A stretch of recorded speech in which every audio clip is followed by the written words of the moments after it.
Hello বন্ধুরা, আমি আজকে চলে আসছি আমরুপালি আমের বাগানে। এই যে আপনারা দেখতে পাচ্ছেন যে এখানে আমের গাছ রয়েছে, এগুলো হচ্ছে আমরুপালি। আসলে এই বাগানটা রয়েছে 25 বিঘা জমির উপরে। এই আমরুপালিটা আমরা আসলে একটা গাছে কতটুকু করে আম রয়েছে বা কতটুকু করে ধরছে, সাইজ কীরকম, ভিডিওটা দেখা যাচ্ছে, দেখেন।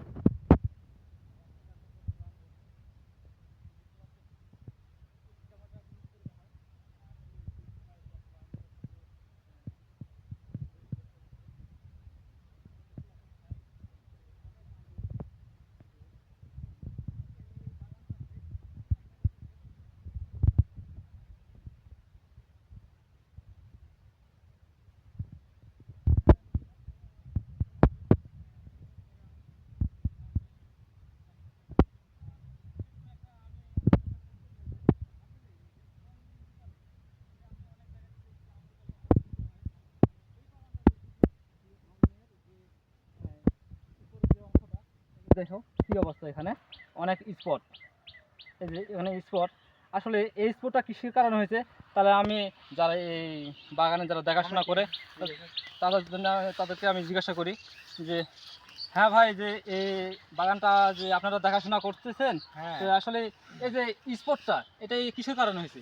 এটা মূলত যখন মুকুল বের হয় সে সময়ে মানে বীজ দেওয়া হয়েছে, হওয়ার কারণে মানে বৃষ্টি আসার কারণে ধুয়ে চলে গেছে।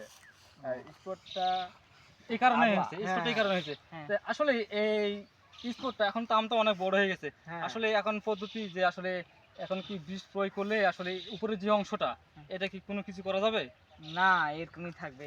ও, আসলে যদি এরকমই যদি হয়ে থাকে, যদি আমটা যদি মানে মানে পেকে যায়, তাহলে কি উপরের অংশটা কি এভাবে থাকবে, মানে ভালো থাকবে না খারাপ থাকবে? ভালো থাকবে, ভিতরে ভালো থাকবে, ভিতরে ভালো থাকবে, মানে উপরে থাকবে, উপরে ভিতরে থাকবে, ভিতরে অনেক অনেক ভালো থাকবে, তাই না? হ্যাঁ। ও, আচ্ছা।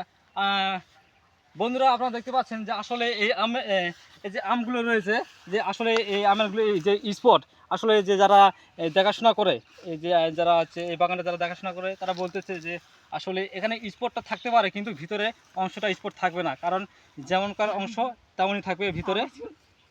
আচ্ছা, সমস্যা নাই। তাহলে আমরা এখানে মূলত 25 বিঘা জমির উপরে এই বাগানটা রয়েছে। আসলে ভিডিওটা একটু ঘুরে ঘুরে দেখাও যে আসলে কতগুলো আম রয়েছে।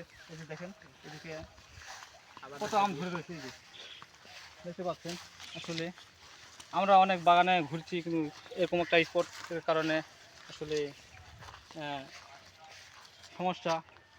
আর যারা হচ্ছে আম চাষির ভাইদের জন্য বলতেছি, যদি এরকম যে স্পট রয়েছে, যদি সমাধান আপনারা যদি করতে পারেন, তাহলে আসলে আমার কমেন্টে জানাবেন। তাহলে আমি আম চাষি ভাইদের জন্য বলবো যে আসলে এই বীজ প্রয়োগ করলে আসলে আমগুলো ভালো থাকবে। অনেক ধন্যবাদ।